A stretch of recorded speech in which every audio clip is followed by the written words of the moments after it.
Hi, this is Larry Jordan. The following interview was recorded January 14th, 2014 as part of my 4K and Final Cut Pro 10 seminar. Listen as Tim Jones, the president of the Tolis Group, explains how to archive our media for the long term.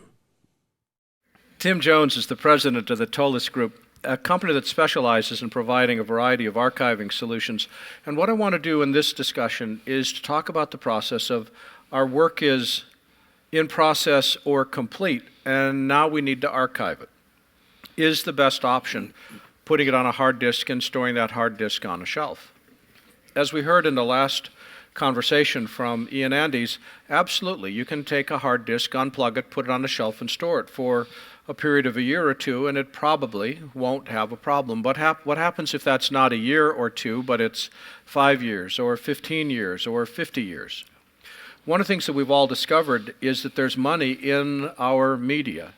If we resell it back into stock, or we cut our film and then we need a director's cut and then a 10th anniversary cut and a 25th anniversary cut and who knows what other kind of cut, we're always taking the same production and repurposing it, which means we got to be able to pull it back again, which is where archiving fits in. So Tim, we'll start with you. How are we supposed to archive our media? Well, I think the biggest problem is not how, but what. Because when you look at what you're working with, you've got all of your roughs, you've got everything that you ingest, whether you're a single videographer or you're working with a first unit and a second unit. You've got files everywhere. You've got shots that are worth something. You've got shots that right now are worth nothing. And I say right now because of what Larry alluded to earlier about, monetizing that later on. But the thing that we have been promoting to everyone is that you should archive everything. Disc and tape are cheap relative to your work. I mean, how many hours would it cost you if you had just spent a day with A-list talent to find that everything that you shot today is now gone? Okay, so you've got to worry about, the environment, your lighting, the weather. You've got to worry about the mood of that A-list talent. You've got to worry about your camera team. You've got to worry about everything that goes on there. Can you duplicate that? This is why we say archive everything. So far as archival is concerned, it really is the white elephant in the room. You've got people telling you to archive on disk. You've got people telling you to archive on tape. You've got people telling you that the cloud is great for archival. And the thing that is important that you understand is that you need to archive somewhere. Don't just assume because you've gotten your copy off of your S/S, off of your P2 card, off of your SD cards, that you've got it. Because more than likely, those S/S cards, those P2 cards, those SD cards are going to be repurposed tomorrow. So you've got one copy, it's on your Mac, it's on your G-Tech RAID, it's on your huge, Max Digital or whatever you're storing your data on. If you work in the Avid environment, you're storing it on your ISIS Unity. All right. Hold it. Time out. You are preaching to the choir here. Oh yeah. We understand that we need to archive. Sure. I'm asking you, how do we archive? Well, how many people would copy a file to another volume and consider that archival? Yeah. The unfortunate side effect of that is you really now have to pay very close attention to what you copy that file to. And one of the biggest things that you run into when all you're using for your archival purposes is copying a file is that you really have no reference record to that file. If you just took and you had 2 disks on your desktop and you went drag, drop, you kind of think everything got there, but it really doesn't. And this is where you really need to look into a software solution that is aimed at the purpose of archival. There are a number of those solutions out there. Name a couple. It could be as simple as using, select the folder, right-click, archive this folder in Finder. That's going to create a giant zip file, but you've got an archive, and it is something that you can look at later. The issue that you run into there is you don't have any way to say, where did I put that file? Because the zip file is just that. It's just a chunk of bits on your disk. When you come into environments such as our brew product, using tar, some folks use LTFS, there are methods out there that allow you to actually keep track of what files you put where. Some of them do a better job of tracking it from the perspective of metadata that you provide. And I don't mean the clip that says this is car, daylight, open road. I mean metadata that says this was backed up on May 3rd from the B-roll of the desert shots. You want to be able to find those desert shots. You want to be able to find the media that's on, whether it be a disk in the cloud or on tape. And when you use tools that allow you to access that information, you're going to be in a better position than you are if you just copied the data from one point to another. So you're viewing archive really as two different things. There is the physical media that we're storing the file on. Correct. And the second is the software that we're using to be able to tell us what file we put where. Exactly. Archiving data, putting data onto something that you store somewhere to keep it safe, that's the most important part.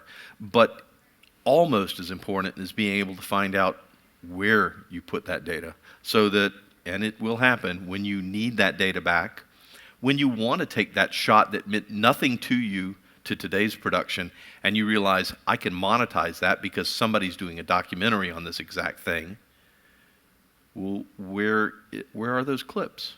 So without an application that sits above the physical act of putting the data on an alternate storage device to tell you where that data is, you're going to be scrambling. It's not a fun place to be. So let's take a look at this in two phases. Let's take a look first at the software, and second, let's take a look at the hardware. What software can we use that tells us where we've stored stuff where? Well, if you are using disk, one of our favorites is a product called NeoFinder. It used to be called CD Finder, for those of you that have been using the Macs for a while, but it's a very inexpensive product. It will allow you to track every file that you put on a disk. If you could take Spotlight and make it Super Spotlight, that's what NeoFinder does for you. It's called again what? NeoFinder. N-E-O? N-E-O Finder. You can look it up on the web. It's actually cdfinder.de. So because the product used to be called CD Finder, but because they developed it in such a way that it will monitor far more than your CD collection, they now call it NeoFinder. And it is actually such that it will take a Brew PE catalog and it will import that. I believe that it's cdfinder.de, but if you just do a Google on NeoFinder, it'll bring it up. And it's $69 per machine. It's very cost effective. So. Now, what should we use for hardware for archiving? Well, it's if you're going to use disk, you definitely want disk that is interchangeable. The folks from G-Tech have some very good solutions. The only thing that needs to be kept in mind there, if you're going to use disk, you definitely want to keep those disks spinning as often as possible, because there is nothing worse than putting a disk on the shelf for a year and plugging it back in and having it not spin up. So you want to, if you're going to use disk, you must keep the disk spinning on a regular basis, or you could end up with a dead disk. The other option, and this of course is my favorite, is Lto Tape. Lto Tape gives you the best of both worlds. It's a lot of people say, well, it's expensive, but it really isn't. You pay a little bit to get into the game. You're going to pay $3,000 or $4,000 to get that initial drive and the equipment that is required to make it run in your environment. But when you look at the fact that an LTO6, the latest generation of LTO6 tape, stores 2.5 terabytes and it costs $69, And you can keep buying those $69 tapes for a very long time. And of course, if you buy 100 of them, it comes down to maybe $64 a tape. But the result being that you've now got a device that allows you to copy data bit for bit with full verifiability, the ability to put that on a shelf without having to send someone in every 3 months to spin it up, with the ability to pull that data back in 5 years or 10 years or 20 years without ever touching that. We have DAT tapes. How many of you remember digital audio tape technology, DAT, DDS? We have DAT tapes that were recorded on an original archive Python 1.3 gigabyte drive that my company in the lab uses to restore today to ensure that the software we're writing today will restore data that we wrote on tape back in 1988. So for people that tell you that digital tape is not a good mechanism and they poo-poo the claims of longevity, I say phooey, because we have dedicated proof that, and these are not tapes that have been treated with kid gloves. They're in a box on a shelf in our lab. They're not, stored in a vault somewhere. So from the perspective of that, you've got a tape that you're going to be able to write data to, put it on a shelf, and in 5-10 years pull that data off. Well, let's just take a look closer at the hardware side. Sure. With Lto Tape, Lto is a consortium of Quantum and IBM and HP. And Tandberg and iMation. There's others, but those others. three are those are the three manufacturers of the drives, if I remember correctly. Well, I probably shouldn't say this, but there's only 2 manufacturers. So we've got a limited number of people that make the drive, Right. a consortium of people that determine the spec. Right. And the spec itself changes every 18 months. So the current spec, maybe 2 years, but the current spec is Lto 6. Lto 6, yes. And Lto 6 can read and write Lto 6. It can read and write Lto 5. Correct. But it can only read Lto 4. That is correct. And it can't read 1, 2, and 3. No. Which means that if we buy into Lto, we really are buying into what I would call a data migration strategy, which means that every 6 to 8 years, we're going to need, or 7 to 10, we're going to need to buy a new piece of hardware, a new Lto drive, and migrate our data before it becomes outdated and no longer readable. Correct. Is that a true statement? That's a very fair statement. This is one of the reasons why, I'm trying not to turn this into a Brew speech, but one of the things that Brew differentiates itself from the other guys. Define Brew. Brew is our product. It's an acronym that stands for Backup and Restore Utility. It's something we've been providing to the industry since 1985. Our customer base is every NASA division, National Institutes for Health, the NSA, CIA, the FBI, White House, every government agency you can imagine. To give you an example of why it's such an important back end, is that there's any number of companies out there that think, well, we can write data to tape. That's not the point. Our trademark is Brew because it's the restore that matters. And a lot of people look at that and go, well, of course. Well, yeah, but unfortunately, the other guys' solutions, the way they have decided to write data to tape, all they're worried about is, do they think the data got there? They have nothing in their products that allow you to determine whether you'll be able to restore it later. And Brew was written from that perspective. But the reason that these organizations use Brew, for example, taking NASA as an example, you throw Deep Impact out there, he chases down the comet, he takes the probe and right into the comet, and the NASA guys go, oops, we missed that. Can you pull the probe back in and throw it at it again? Of course, that's not going to happen. NASA does a lot of one-shot things. And because of that, the Brew software ensures that the data that came back is put on tape so that 6 months from now, when it's time to analyze that data, they can get it back off the tape. The same thing applies with, for example, the FBI uses us for forensic purposes. We've been certified that they can take a PERPS drive and using the imaging capability of Brew, they can copy that drive to another drive. Then they can do all their operations on this copy without touching the original drive. And it has been verified in the courts that the work that's done here applies to the data that is still here, but they can do this work without interfering with the original hard drive. So this gives them the ability to do forensics experiments, discovery, on a drive without interfering with its contents. So these things all boil down to something that says, okay, the data that I've put onto tape, I know I can get back, and that's very important. Other options that you have out there, of course, everybody's familiar with TAR. No. No? Okay. What is TAR? TAR is something that started back in the AT&T universe, back in the very, very, very old days of the Unix world. It stands simply, again, it's a simple acronym, Tape Archiver is what it stood for. And TAR was, again, it was a utility that would read data from a file system and write it onto tape. The biggest problem that TAR has is that, again, it puts the data on the tape, but there are no checks and balances. You can drive a Mack truck through a TAR backup, and you don't realize that there's something wrong with it until it's time to restore. When you're trying to cut that 25th anniversary director's cut, is that when you want to determine that all of your second unit footage is gone? I don't think so. So there are other versions of software out there. You've got, some people still use CPIO.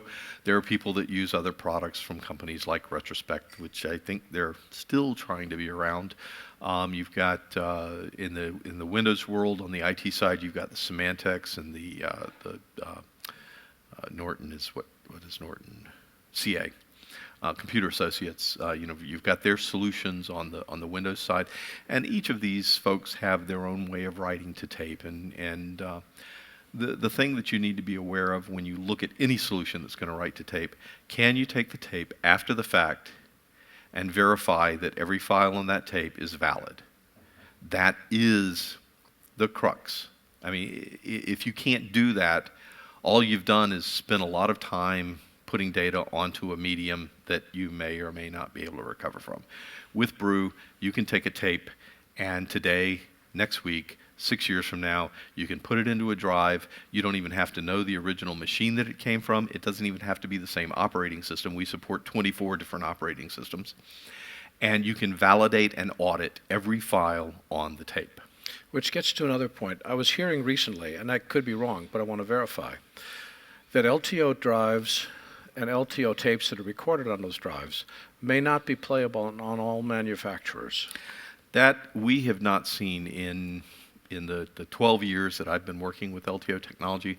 I have never found a properly written LTO tape that was written on a Quantum drive that couldn't be read on an HP drive, or that was written on an IBM drive that couldn't be read on a Tandberg drive. And we have all of those in our lab. We are an HP OEM. But because we are an ISV, an independent software vendor, so far as all of these manufacturers are concerned, we test against all of their hardware. I've never seen a tape that was written on one device that couldn't be read on another. The only time that I've seen issues with that is with LTFS, and I think we'll be talking about that in a little Which bit. gets me to the next point, which is LTFS, which stands for Linear Tape File System. Right. For now. Linear Tape File System, or LTFS, is a way of essentially putting a list together on the tape, stored in a different part of the tape that lists all the files that are stored on it. It's like the ability to see what's on the tape without having to shuffle through the entire tape.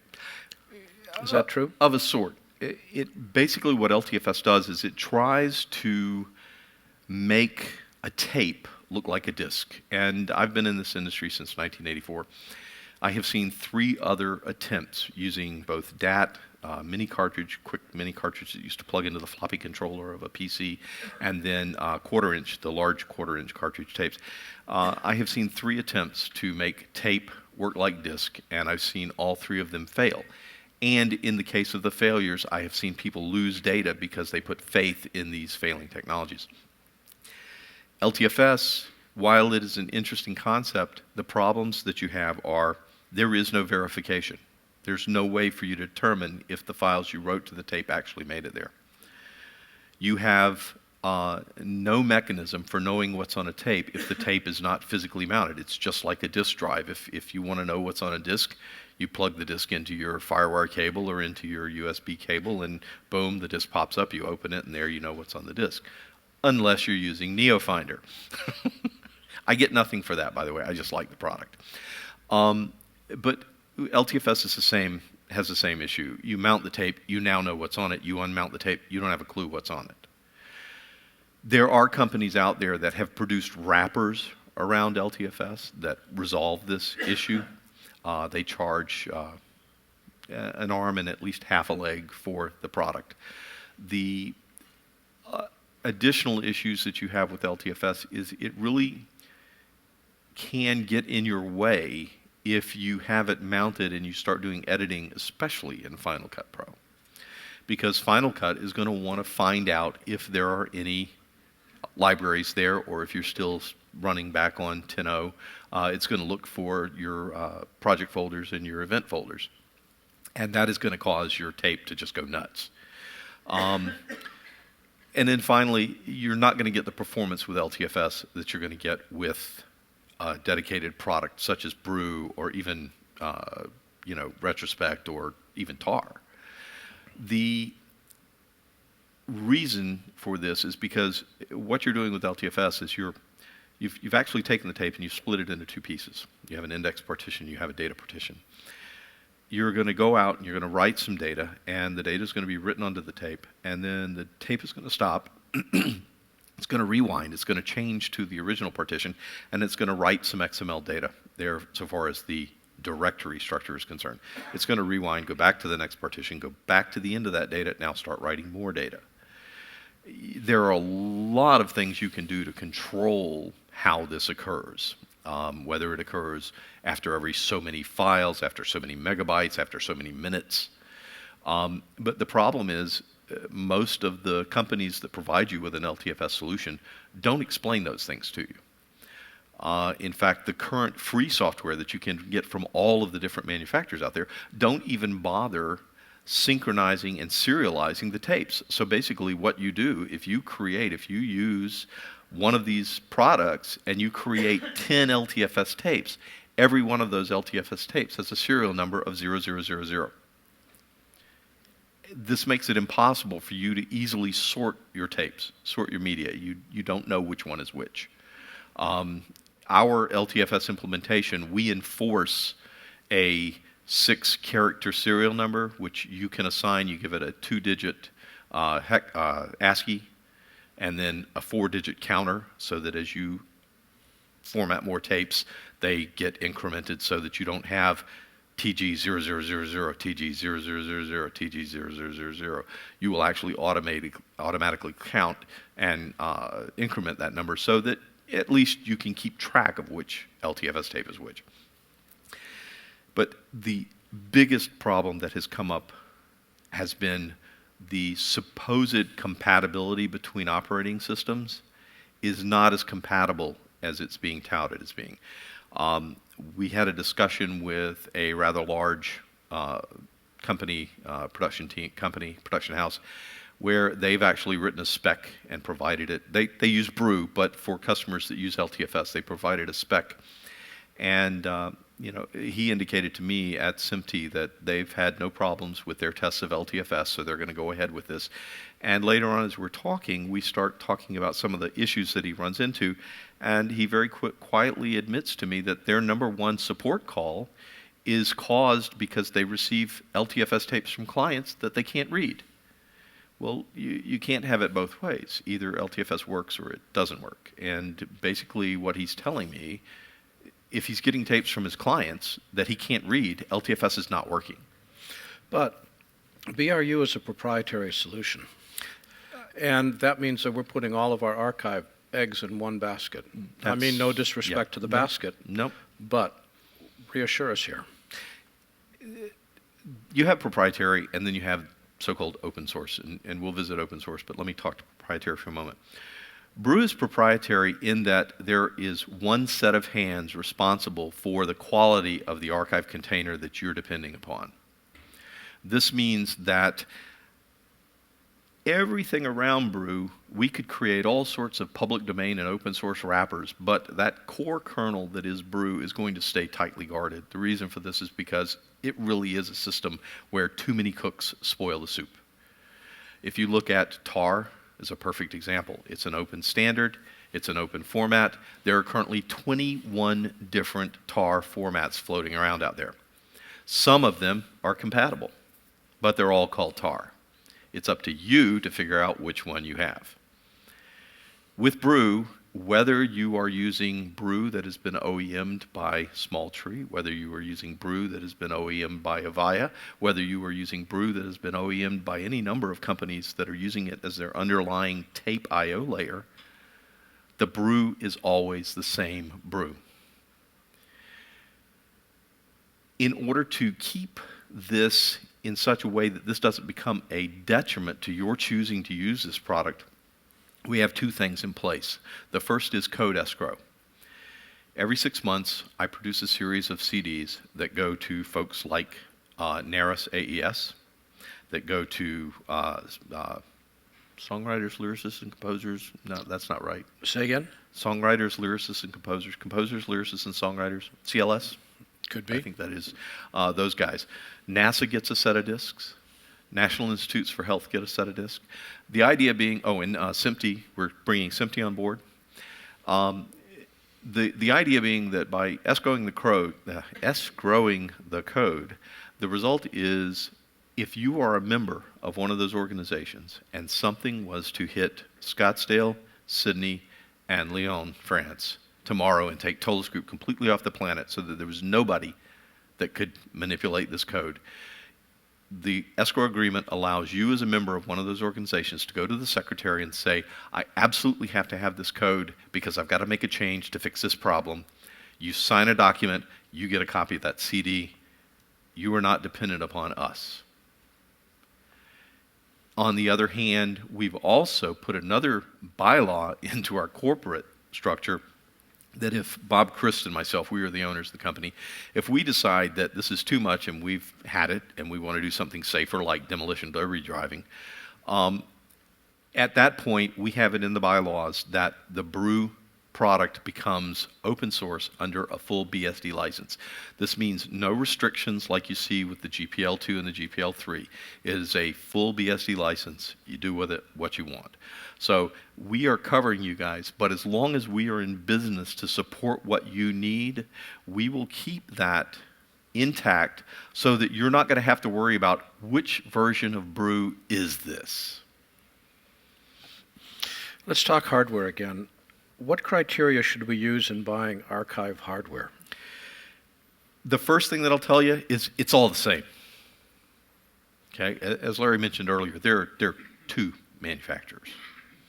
So whether you're buying from Quantum or HP or Tollus Group, which we OEM HP, or if you're buying IBM, or if you're buying Spectralogic, or if you're buying Storage Tech / Oracle, with the exception of their T10,000 drives, which that's a different story. You're going to get the same hardware that everybody gets. So from that perspective, you're pretty safe. My guide there is shop for price, warranty, and support. I hope that you'll see that Tollus Group offers you the best of all three, but that's the business side of things. Additionally, you want to make sure that you are getting a product from a company that's going to be able to help you. I hate to say this, but if you buy an IBM drive and you're a Mac user and you call IBM for support, they're going to shrug. If you call Quantum for support, if you're not using LTFS, they're going to shrug. They don't even have a Mac in-house to test it on. They've admitted this to customers that then call us looking for help. So look for a combination of price, what the kit includes, and the warranty and support you're going to get from it. With Tollus Group, you get everything in one box. You got one phone number to call, whether it's a question about the software, question about the ADO card, question about the cables, question about the brew software, the HP drive, the chassis that it comes in. If you're using Thunderbolt, the Sonnet box that we sell you, you've got one number to call. Additionally, the staff that we have working, you guys are predominantly Final Cut Pro users, I would assume. The people in my organization, we use Final Cut. We use Logic. But we also use Audition, we use Acid, we use Vegas, we use Premiere Pro and After Effects, and I'm weaning myself off of After Effects and learning more and more about motion thanks to this guy. But we do what you do. So if you're on the phone with a member of my team with a question, we know what you're asking about. We know what your workflow considerations are. And we're going to be able to give you assistance that actually matters. So, one of the things that we're seeing is there's a lot of change in technology, and clearly you guys are vested in LTO, but we're also seeing DVDs which are using rock-based strata for permanent long-term archiving. What other archiving options are there? Is it something that you guys are investigating, or is LTO just flat out the best and don't look at anything else? well, we are looking at some stuff. We're looking at some technologies that are coming from some startups that I can't talk about that are massive in capacity. They're a little tough to write right now, very slow, but the result is you've got, with one of them, the claim is 1 million years. Assuming you're going to be able to find a laser that can read it back in 1 million years. But the thing is, there's always going to be something new. And I guess right now, two of the things that we really like, besides the LTO tape format, is, and I mentioned this a minute ago, Storage Tech, Sun, Oracle, they have a product line that's called the T10000 tape drive line. And it's the T10000A, B, C, and now they've just announced the D. This really is the only thing in today's available market that I would recommend that if you have an unlimited budget, the tape drive costs $25,000, just the tape drive. It's 8.7 terabytes per tape native, not mythical compression, 285 megs a second throughput, sustainable throughput, and we have actually achieved that with SAS on a Mac Pro, not the new one, but the old one. It is an amazing technology.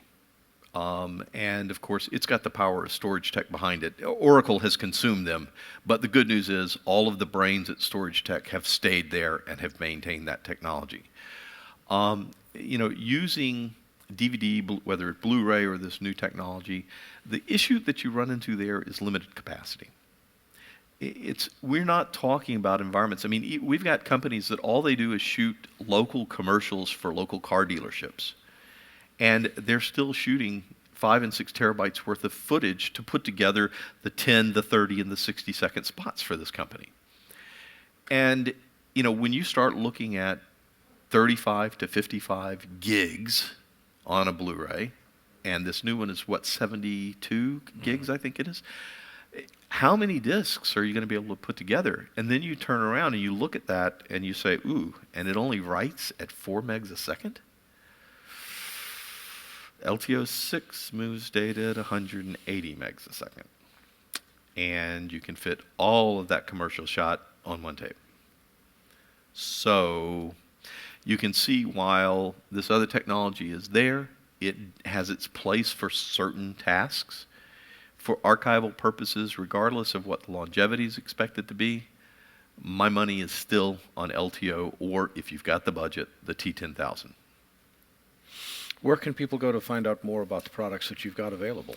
Well, of course, we have a microsite that is aimed at this particular environment called www.productionbackup.com. It kind of made sense when we chose that. And this is where you can find out about our brew product. You can find about our RJust. RJust is the name that we've given to our hardware line, it's a sort of a concatenation of ingest and archive, because we give you everything from low-end spinning disks to SSDs to huge petabyte racks of spinning disk with RAID 5. All of this can be connected to a Retina MacBook Pro via Thunderbolt, because I do it every day. I can show you right over here.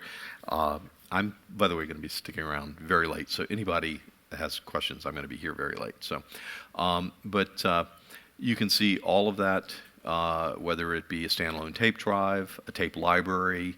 We can take you from 8 slots in a library up to a room filling 5,170 slots with 64 tape drives. We've got just about anything and everything that you could imagine there. And again, the key is when you look at purchasing through Tolis Group, you've got one phone number to call.